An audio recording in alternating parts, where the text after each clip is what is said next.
मेरे आवाज को सुनने वाले को नमस्कार और सतनाम, जय भीम।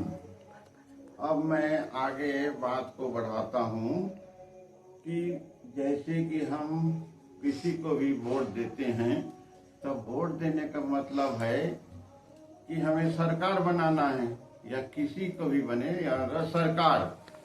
जब सरकार बनती है तो सरकार मतलब सरकारी हो जाता है। वो संविधान के अंदर में ही काम करना पड़ेगा, उससे हट के काम नहीं करेगा।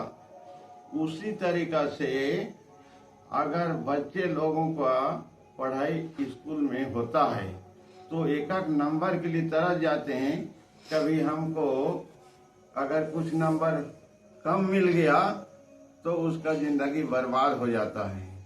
अगर वो पास हो गया तब तो ठीक है, पास हो गया तब उसको सरकारी नौकरी में कभी मिलने का चांस हुआ, अप्लाई किया तो अगर मिल गया तो वो भी सरकार के अधीन में आ गया, मतलब सरकारी कर्मचारी बन गया।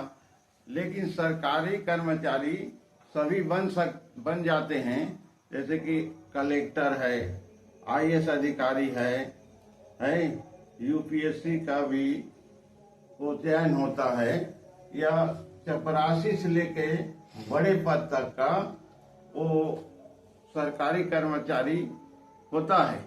लेकिन सरकार मतलब सरकार होता है, उसी के अधीन में काम किया जाता है।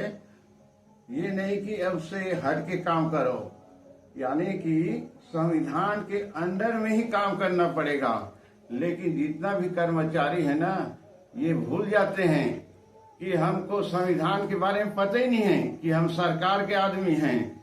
हम सरकारी हिसाब से काम करें, उससे हट के काम करोगे ना तो एक दिन आपको धोखा ही मिलेगा, अब कोई बचाने वाला भी नहीं मिलेगा।